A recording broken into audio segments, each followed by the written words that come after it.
texto tradicional que praticamente todas as igrejas usam para ministrar a ceia, né, para falar da ceia. É uma explicação bíblica, né, uma explicação teológica do apóstolo Paulo aos irmãos da igreja de Corinto, mas a ceia aparece em outras três passagens, né? Mateus capítulo 26, Marcos capítulo 14 e Lucas capítulo 22. O texto aparece nessas três passagens.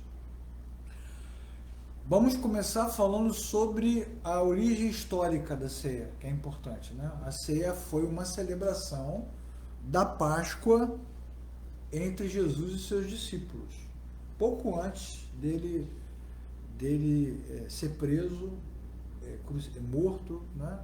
Preso, julgado, crucificado e morto. Ele se reuniu com seus discípulos para participar da celebração da Páscoa. Então, a Páscoa, que era comemorada pelos judeus, ela remete à libertação do Egito. Ela tem uma tradição onde eles se reuniam para se lembrar do Egito, da libertação, de todo aquele processo que eles enfrentaram no passado, como eles saíram da opressão de Faraó, todos aqueles anos de escravidão, depois da caminhada deles pela Palestina, né, os 40 anos no deserto. Então, a Páscoa tem essa simbologia, né, mas principalmente focada na libertação do Egito. Ela foi instituída na noite anterior à morte dos primogênitos lá no Egito.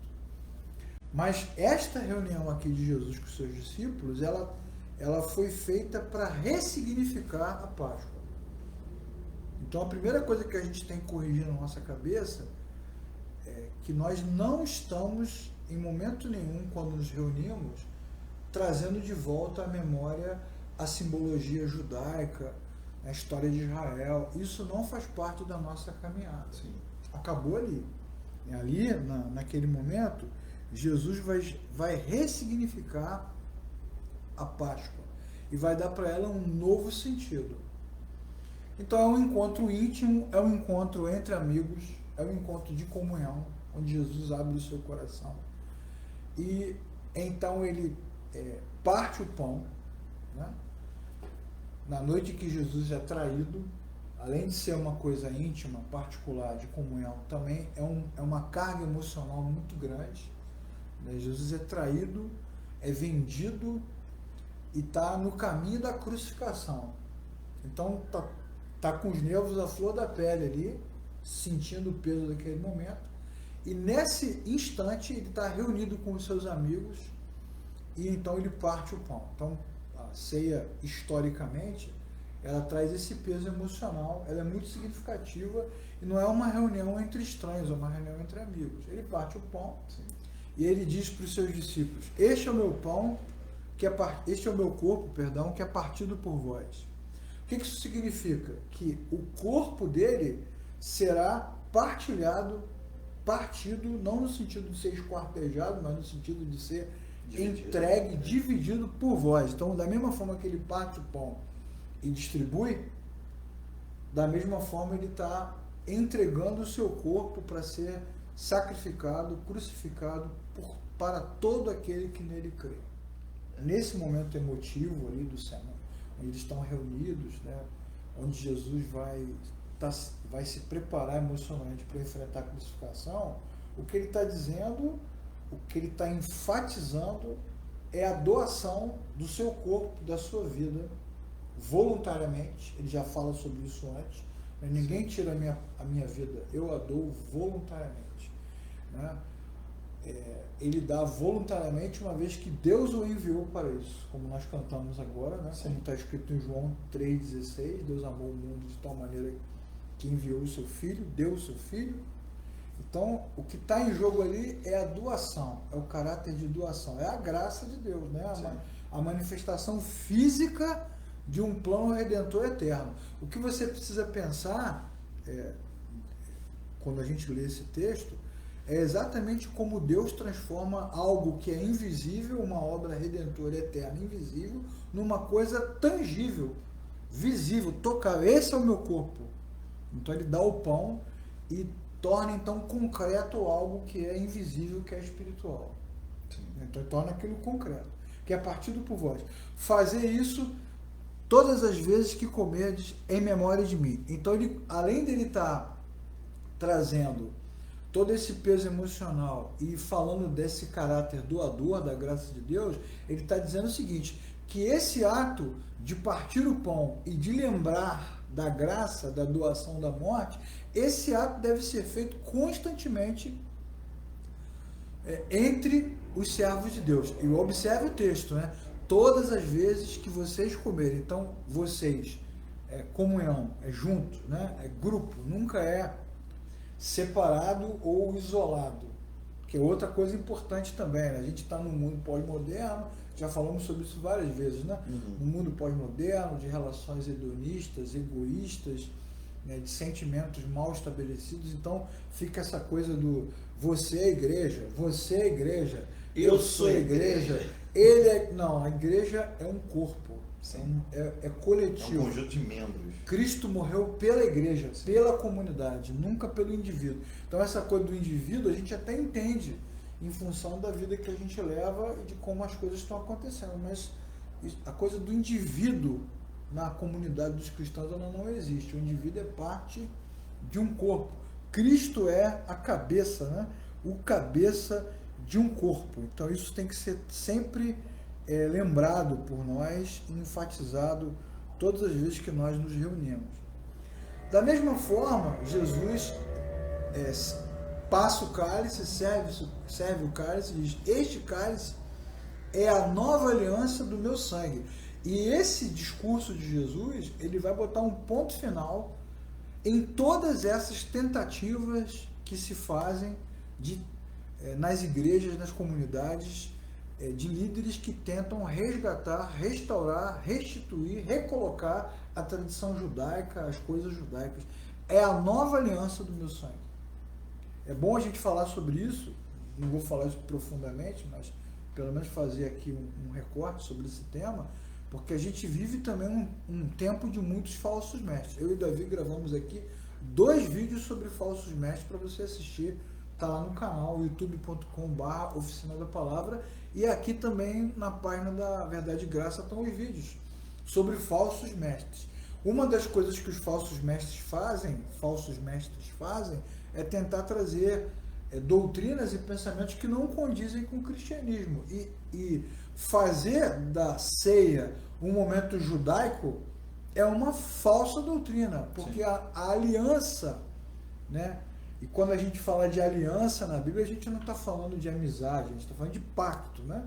De relação pactual. A aliança que Cristo fez conosco pelo seu sangue, ela é nova e ela é superior a qualquer outra que tenha sido feita, como está escrito no livro de Hebreus.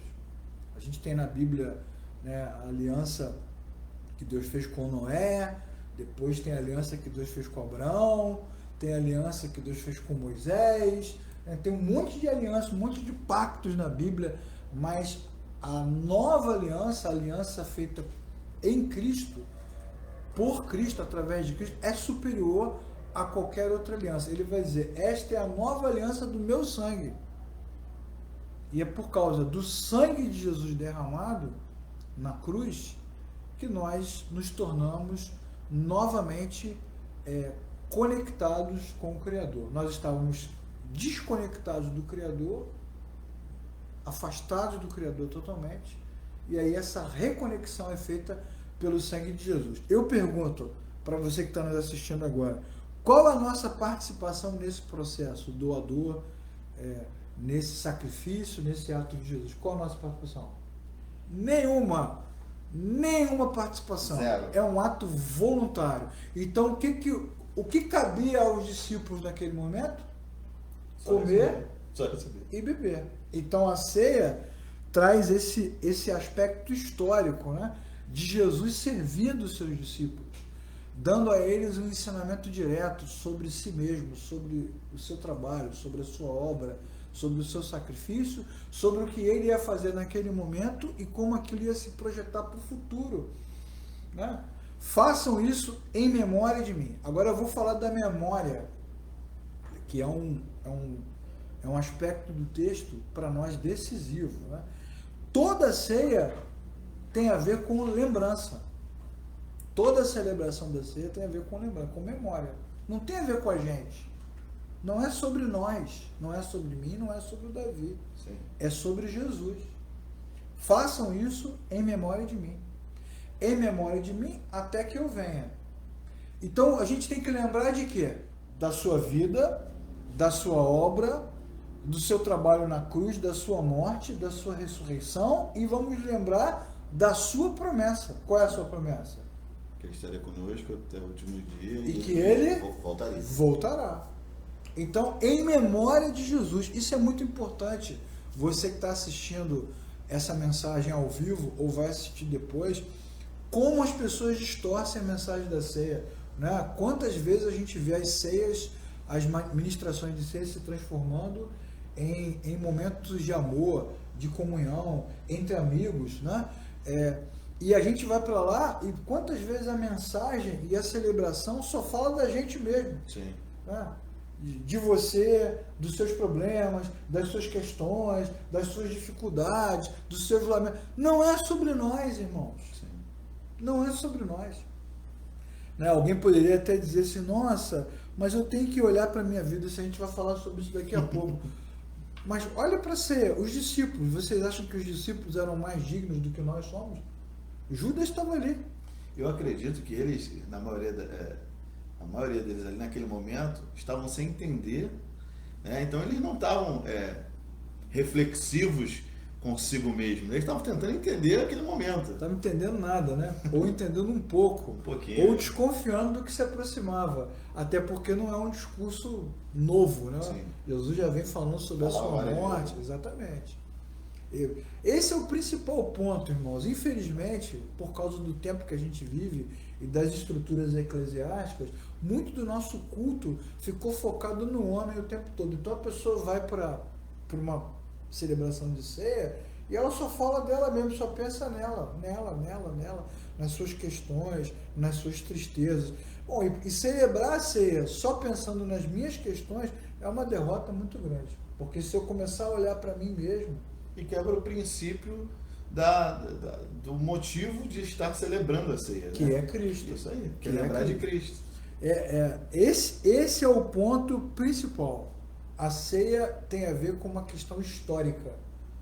Ela é uma lembrança de algo histórico que aconteceu no tempo e no espaço, um momento real, verdadeiro. Jesus encarnou, não é uma ideia, não é um conceito, não é um aspecto filosófico, né, etéreo, sentimental, não. Jesus veio, encarnou, habitou entre nós, como está escrito no livro de João, capítulo 1, né, o verbo virou gente e habitou entre nós e vimos a sua glória. Né? Como diz o texto de Hebreus, a imagem exata do Deus invisível. Como diz o apóstolo João, o que vimos e o que tocamos e o que testemunhamos, disso nós falamos. Então os textos todos falam de algo concreto que aconteceu. Então a gente não pode ir para a ceia e ficar numa reflexão filosófica, numa lamúria. Ah, Senhor, minha vida, eu não sou digno. Não é digno mesmo não. Nem você, nem eu, nem Davi. Nem os 12. Vai para casa. Nesse sentimento não vale a pena, porque a beleza da ceia é estar na mesa com Jesus, com Cristo, diante do Rei, do jeito que nós estamos. Do jeito que nós estamos, sendo servidos por Ele e falando dele. Sim. Ainda bem que chega o momento da ceia, em que eu posso estar com Davi, estar com os irmãos da Verdade e Graça e fazer, graças a Deus, bendito o dia da encarnação. Sim. Bendita a obra de Jesus, bendito o dia em que Cristo morreu por nós. A cruz era maldita, mas a morte foi bendita. Bendita a ressurreição. Sim. E bendito o dia da sua volta. Todos esses sentimentos e pensamentos é que devem encher o nosso coração. Por isso que a nossa fé, muitas vezes, ela é fraca, ela é frágil, ela é emotiva, ela é sujeita a qualquer tipo de alteração, qualquer tipo de ataque, porque ela está baseada nas nossas próprias ações. E vou dizer para você que está assistindo esse vídeo, se toda a nossa fé está fundamentada apenas nas nossas ações, é melhor nunca mais voltar para a igreja, porque nós não temos nada para oferecer para Deus e não temos nada que nos torne dignos diante de Deus. Então a beleza da ceia está na memória, está na lembrança, está na força que ela traz, e o legal da ceia é quando participamos juntos. Por isso, porque nos animamos uns aos outros, nos ajudamos uns aos outros. Dito isso, vamos ao ponto que sempre gera crise, né? Que sempre gera crise, que é a passagem, né, o pedaço do texto de Coríntios, né? Que os que comem e bebem sem discernir o corpo do Senhor, comem e bebem para a sua própria condenação. Então, do que o apóstolo Paulo está falando? Primeiro, discernir. Discernir tem a ver com o ato mental. Já falamos sobre isso várias vezes aqui também, eu e você, né? A fé cristã, ela é cognitiva. Sim. Ela é compreensiva, né? Transformai-vos pela renovação do vosso entendimento. Prossigamos, né? Conheçamos e prossigamos em conhecer o Senhor. É tudo a base do conhecimento. A fé, ela é transcendente, é Deus que coloca dentro de nós. Nós estávamos mortos para Deus, de repente Deus nos desperta.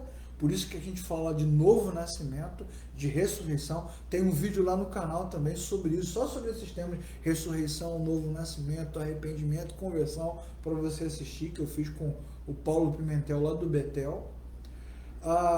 Cristo vem, nos ressuscita, a gente nasce de novo e aí ele nos desperta. E aí, quando você desperta, né, aqueles que estavam em trevas viram uma grande luz. O que acontece? Deus então nos oferece a sua palavra. A palavra de Deus, ela é viva e traz luz. Sim. Ela nos ajuda a pensar. Ela nos ajuda a pensar. Não, se você for ver, em todos os questionamentos que chegam até Jesus, com uma tese, ele vem com a antítese, né? A pessoa vem com uma ideia e ele pega aquela ideia e fala assim: tá, mas como é que vocês acham que é? Aí ele vem com uma forma de você pensar, né? Com aquela passagem que eles iam apedrejar aquela adúltera, né? Tá, mas realmente, a lei está dizendo que tem que tacar a pedra, mas quem não tem pecado, que atira a primeira pedra. Então, o Evangelho de Cristo, ele faz a gente pensar, ele não faz a gente andar automático na letra. Isso, exatamente. Exatamente. Esse negócio do automático na letra é o que a gente vai falar já sobre os erros que a gente comete na ceia, né? Sim. Bom, então, quem come e bebe sem discernir, quem participa da ceia sem pensar, então, pensar em quê? Pensar em quê? No motivo, né? No motivo, no propósito, no significado, na lembrança, né? Na lembrança, é isso. Discernir o corpo não tem a ver com a nossa aprovação, porque tecnicamente falando estamos todos reprovados. Sim. Biblicamente falando, pela graça, estamos todos aprovados. Moralmente falando, estamos todos reprovados. Pelo amor de Deus, estamos todos aprovados. Então, discernir não tem a ver com estar aprovado ou reprovado. Lembre-se sempre do texto de Samuel, 2 Samuel, quando Davi manda chamar Mefibosete, né, que era parente lá de Jonatas, de Saul. Consulte lá a sua Bíblia, leia o texto, é um texto muito legal. Ele era filho de Jonatas, aleijado, problemático, herdeiro do rei que era inimigo de Davi, e Davi manda chamá-lo, e ele vem aleijado, e Davi fala assim: eu quero que você sente na minha mesa. E a resposta de Mefibosete: eu sou um cão morto, eu não tenho dignidade. Então, o que torna ele digno de estar à mesa? A vontade de Davi, não é o que ele pensa, o que ele é. Se você também for refletir nesse texto aí, era comum dos reis que assumissem matar, eliminar os herdeiros do antigo reinado. Exatamente. Para que eles não viessem reivindicar. Imagina. Mas Davi não, Davi coloca ele sentado à mesa. Aquela cena de Davi com Mefibosete, ela representa um pouco, né, no Antigo Testamento, o que Deus fez conosco. Né? Como é que diz o texto lá Nós somos, 1 Pedro, né? Primeira epístola de Pedro, nós somos nação santa, geração eleita, Povo adquirido. Povo de propriedade exclusiva de Deus, né, que fomos chamados por Ele para anunciar as virtudes daquele que nos chamou das trevas para a sua poderosa luz. Nós estávamos em trevas e Deus então nos transportou para a sua luz. Também poderia citar o texto de Filipenses, capítulo 2, que é um texto muito legal, também fala disso, né? Tenham em vocês o mesmo sentimento que houve em Cristo Jesus, que sendo ele Deus, em forma de Deus, não teve por usurpação exigir a sua posição de Deus, mas antes assumiu a forma humana, humilhou-se a si mesmo, foi obediente até a morte, e morte de cruz, pelo que Deus o exaltou soberanamente. Ou seja, Cristo está numa posição exaltada, e com a sua posição exaltada, Ele tem poder para nos colocar onde Ele quer. E Ele decidiu colocar aqueles que nele creem, decidiu colocar esse grupo, essas pessoas, sentados à sua mesa.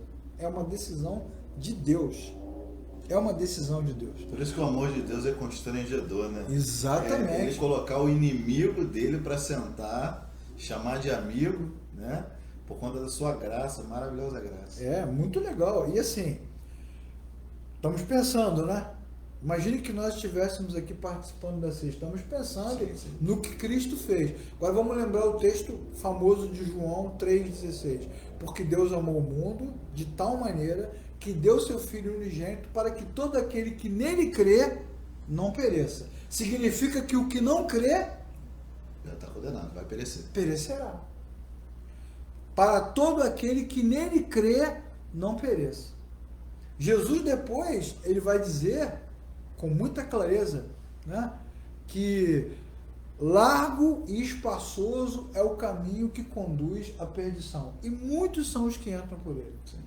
Apertado e estreito é o caminho que conduz à salvação. E poucos os que entram por ele. Mateus capítulo 7, Jesus vai dizer... Isso não tem a ver com aprovação, porque as pessoas usam esse texto não, dando a entender isso. Que, não, já que eu estou fazendo tudo certinho, me sinto aprovado, eu vou passar pela porta Não, estreita. tem a ver com crer em Cristo. Tem a ver com crer em Cristo e com a certeza de que nem todos serão salvos. Sim. Porque Jesus assim falou. Porque a Bíblia assim afirma. O próprio Jesus vai dizer depois em Mateus 7, nem todo aquele que me diz Senhor, Senhor entrará no reino do céu. Sim, então quem é que vai entrar no reino do céu? Os que nasceram de novo.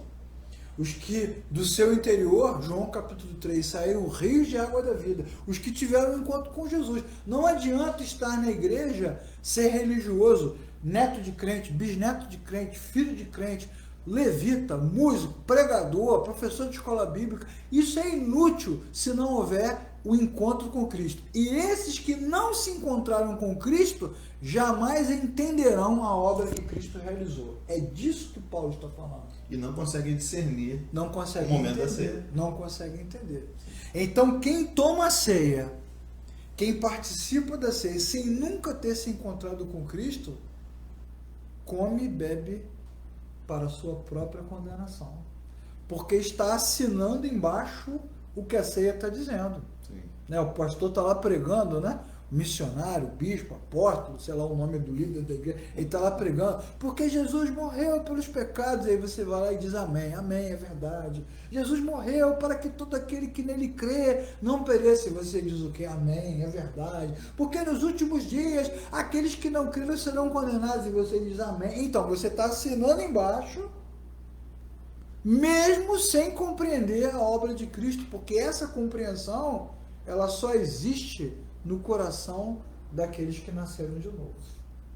Então, quem come e bebe sem discernir, come e bebe para a sua própria condenação. Porque está assinando embaixo, né? Está assinando embaixo, né? É isso que o juiz pergunta quando você entra com uma ação no tribunal de pequenas causas,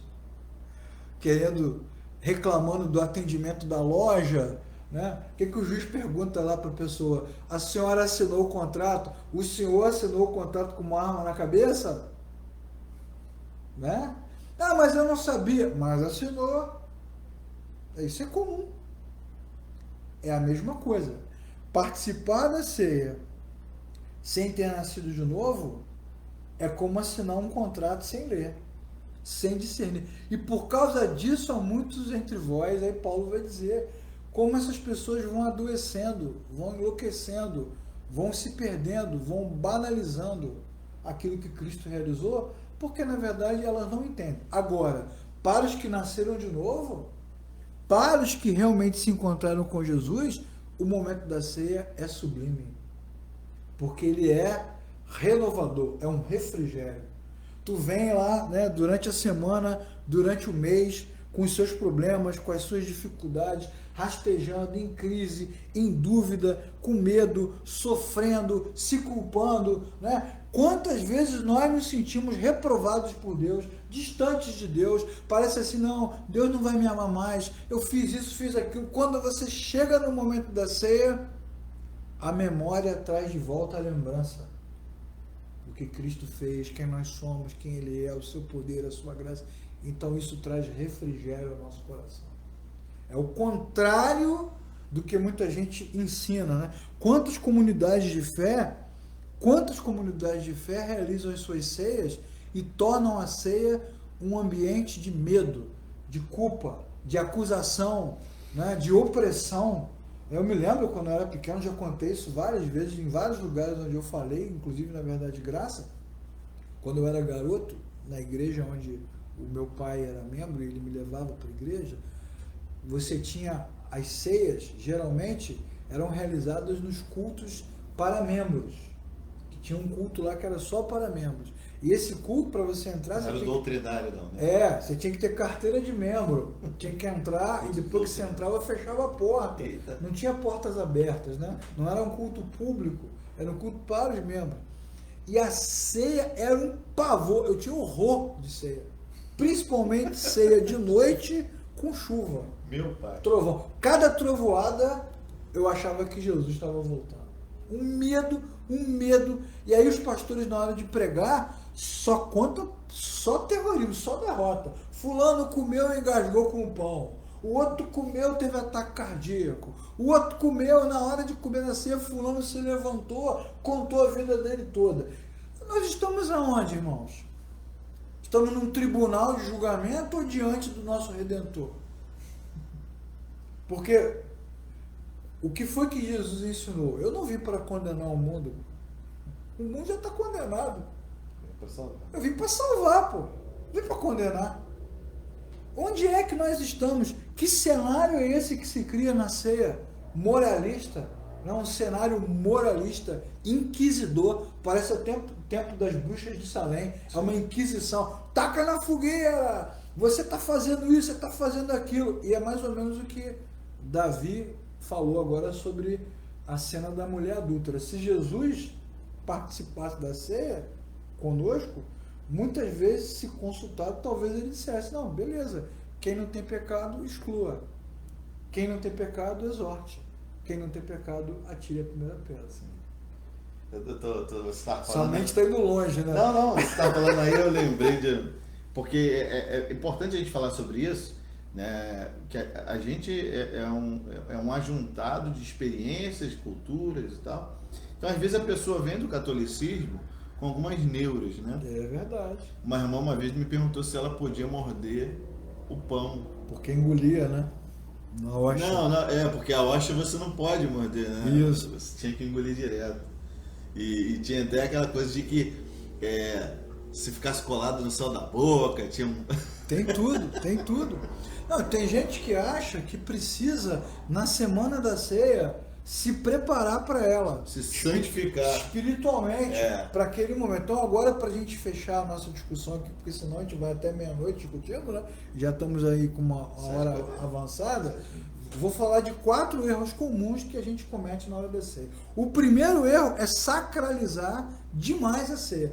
É um momento especial, é um momento maravilhoso, é um memorial, é um refrigério, uma alegria, é tudo. Mas não é um culto mais especial ou uma reunião mais especial do que qualquer outra que você faça na igreja, na sua casa, no grupo pequeno. É uma reunião de cristãos onde a ceia é celebrada. E muitas vezes nós transformamos a ceia num momento diferenciado, mais espiritual do que os outros. Aí o cara se prepara a semana inteira, né? Aí imagina, eu conheci uma pessoa assim, né? Que fazia jejum na semana da ceia e ficava sem comer e acordava de madrugada e orava para poder expurgar os pecados, né? Tem que arrancar aquilo tudo, aí confessa tudo, aí domingo de manhã, antes de ir para a igreja, briga com a mulher, pronto, acabou, aí não vai para a ceia. Aí aquela acusação, eu me preparei todo, e aí vem você e me provoca, demônio! Cara, que maluquice, a religião vai deixando a gente maluco, a religião vai deixando a gente louco. Então as pessoas acham que elas têm que chegar no domingo puras. Meu amigo, meu irmão, minha irmã, amigos e amigos da Verdade e Graça, você que está nos assistindo, ninguém pode purificar-se a si mesmo. Sim, verdade. Isso é o que a Bíblia vai nos ensinar. Nós somos cristãos. Para nós que somos cristãos, a Bíblia é a regra de fé. Nós não somos de outra religião. Em outras religiões, as pessoas purificam a si mesmas. No cristianismo, ninguém se purifica a si mesmo. Não há um justo sequer. Não há um só que faça o bem, diz o texto. Então, não tente se purificar. E é verdade, como você falou, que às vezes as influências de outras religiões fazem a gente tentar seguir esses rituais, né? Então a gente tenta se purificar. Mas isso é impossível, você não vai conseguir. E se você estiver assistindo esse vídeo e dissesse o Leclerc é um ridículo, tá maluco, eu não acredito nisso, eu consigo, eu acho que eu tenho a minha obrigação de me purificar, me santificar, para me apresentar puro diante de Deus nesse dia. Eu digo a você, meu amigo, com todo respeito, minha amiga, com todo carinho, o nome disso é vaidade, é idolatria, é achar que eu e você temos condição de nos tornar aprovados diante de Deus. O que nos aprova diante de Deus é a obra que Cristo fez na cruz e a sua chamada voluntária. Ele nos amou porque quis. E quantas pessoas no dia da ceia não vão à igreja? Porque acham que não são dignas. E quantas vezes a pessoa vai servir a ceia e aí a pessoa diz, o que vai receber diz assim, não. Se coloca em constrangimento por falta de conhecimento. E quem é que pode dizer que está pronto ou não está pronto? Não, hoje eu não estou pronto. Não, hoje eu estou pronto. Não, hoje eu estou pronto. Hoje eu estou pronto. Isso é a maluquice da religião. Então o primeiro erro é isso, é tornar aquela reunião sagrada demais. Sim. Erro número 2, que a gente sempre comete com a ceia, ritualizar, transformá-la num ritual. Ritual, né? O pessoal vai lá, acorda de madrugada, prepara o pão, né? Vai orando pelo pão, né? Nas igrejas pentecostais oram em línguas pelo pão, né? Oram de joelhos pelo pão de madrugada. Senhor, abençoe esse pão, a pessoa que for comer o pão, aí prepara o pão, aí se veste, aí toda aquela organizadinha, a forma de cortar, a forma de colocar no cálice, de colocar na mesa, de arrumar, de distribuir, um ritual. A ceia não é um ritual. Eu vou te falar que por muitos anos mesmo, Acredito. Eu acreditava que ao ingerir o pão e o cálice, algo místico, né? Algo Vamos chegar lá, você adiantou o assunto. Desculpa, calma. Mas eu acreditava. Vamos chegar nisso aí, vamos chegar nesse ponto aí. Esse é o terceiro ponto. O segundo ponto ainda é o processo, né? Sim. E esse camarada do primeiro ponto, de tornar aquele momento sagrado, também acredita nesse processo. Sim. Culto de ser. Pode observar que na maioria das igrejas o culto de ser está sempre mais cheio. Sim. Todo mundo dá mais valor. Esse é o erro número 1. O erro número 2 é o ritual. É transformar aquilo num ritual, tudo certinho, tudo organizadinho, as mesmas músicas, do mesmo jeito, as mesmas pessoas. Ritualiza o encontro. E aí quando você ritualiza o encontro, você tira a beleza da espontaneidade, porque olha como é que está no texto que a gente leu de Coríntios, é uma reunião de amigos, não é um ritual. Aí vem a liderança, o pastor, mete a cajadada dos músicos, sem erro, é culto de ser. Culto de ser. Eu quero aqueles louvores, sabe? Daquele jeito. Daquele jeito. Né? Aquela irmã que sempre canta daquele jeito, né? O coral que sempre canta aquele hino daquele jeito. né? Aquela maneira de servir, e todo mundo também faz. Isso tem a ver também com o que você falou de formas que nós importamos de outras religiões. É um pouco de sincretismo. Esse é um erro que a gente comete. Quanto mais voluntário, quanto mais comum, melhor. Erro número 3, tem a ver com o que você adiantou, é tornar aquele momento místico. Né? Eu venho com a minha vida lá, não, mas o pastor vai orar, levante seu pão, né? Levante seu cálice, aí eles oram, e aí naquele momento o milagre, é a hora do milagre, e as igrejas ensinam isso, que é o momento do milagre, o momento da libertação, você vai ser liberto. Não é sobre nós, irmãos, não é sobre nós, é sobre Cristo. Não é sobre nós. Vai ser liberto, né? O seu casamento vai ser restaurado, o seu trabalho, não sei o quê. Na hora que você estiver comendo a cura, então a gente aposta nessa coisa mística. A nossa comunhão com Cristo é mística, porque ela se dá pelo poder do Espírito Santo. E o pós-ceia? Aí, no momento do carro, né? Ali há uma discussão. Você quer tirar a minha paz? Você quer destruir tudo que eu construí na ceia? É o inimigo. É o inimigo. É o inimigo. Eu cheguei em casa, já me aborreci. Né? Cara, é sobre Jesus, irmãos. É sobre Jesus. E é isso mesmo, né?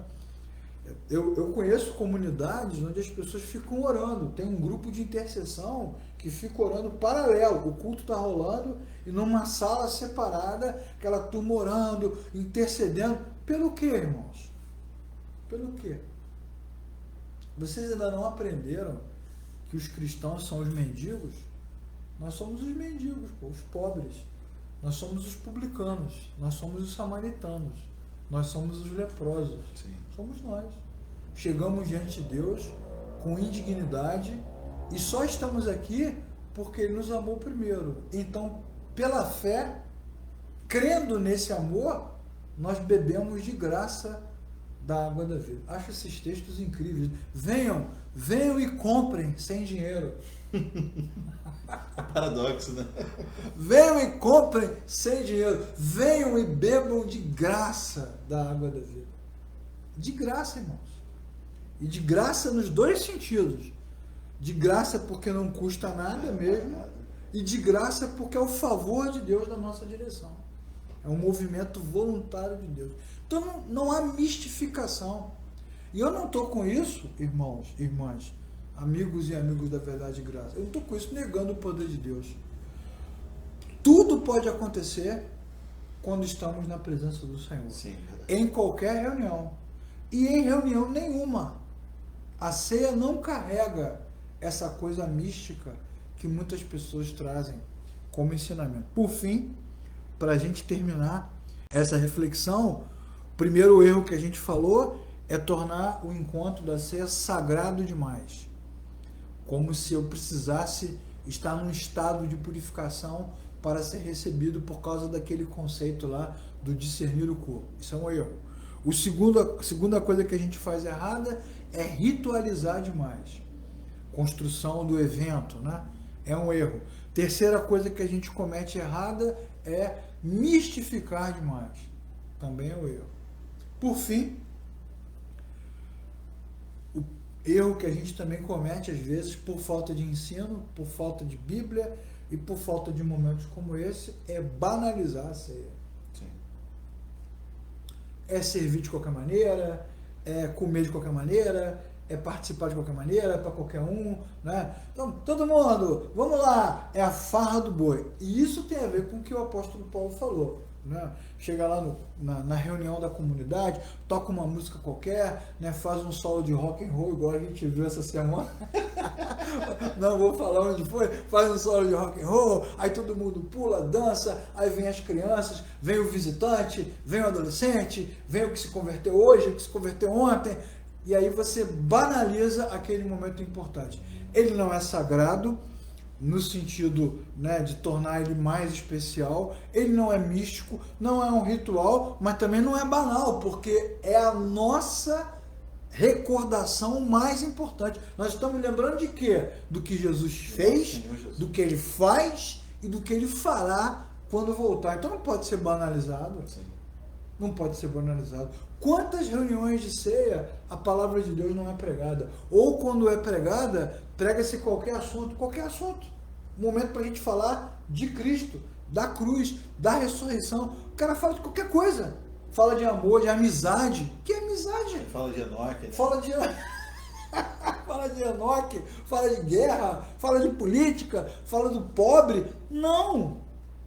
A ceia, e é legal porque ela é uma ordenança, né? Jesus nos mandou fazer. Ela é a nossa ferramenta nossa ferramenta didática que mantém viva a nossa fé o tempo todo. Lembre-se. Em memória de mim. Até que eu venha. Lembrem-se até que eu venha. Então, muitas vezes nós banalizamos, fazemos de qualquer jeito, né? E eu não estou falando só da comunidade, às vezes eu e você, né? Chegamos no culto, não prestamos atenção em nada, fica no celular lá, vendo quanto é que está o jogo, quanto é que está o jogo do Flamengo, quanto é que está o jogo do Fluminense, quanto é que está o jogo do Vasco, notícia, vê a conta, né? E-mail. Esse seria o momento que não é místico, mas é especial. Não é sagrado nesse nível de purificação, mas tem o lado sacro. Uma importância histórica. Não é místico no sentido do milagre, mas tem a presença mística do Espírito Santo entre nós, que não pode ser banalizado.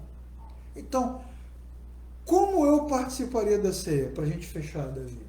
Tá, Leclerc, mas e aí? Como é que você faria? O que você diria?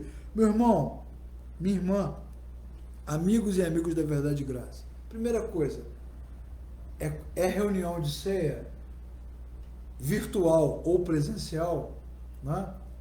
Saia de casa com alegria. Ou prepare-se em casa com alegria. Que alegria? A alegria de lembrar-se quem nós somos, o que Cristo é, o que Ele fez por nós. Sim. Essa é a primeira coisa. Quando estiver reunido, é para ler a Bíblia? Leia a Bíblia. É para orar? Ore. É para cantar? Cante. E faça desse momento um ato cognitivo, mental. Faça com que a sua mente se lembre, poxa, que obra, que cruz, que morte, que ressurreição, que sangue precioso. Traga a sua memória. Os textos. Compartilhe com seus irmãos. Troque o cálice. Né? Você sabe que tem alguém triste na sua família, na comunidade. Vá até o irmão, vá até ele, vá até a... Irmão, não perca a sua esperança. Cristo está entre nós. Então não vamos banalizar, falar qualquer coisa, cantar qualquer coisa. Vamos transformar esse momento especial para nós, porque a ceia é a nossa ferramenta didática de lembrança da obra que Cristo fez por nós. Sim.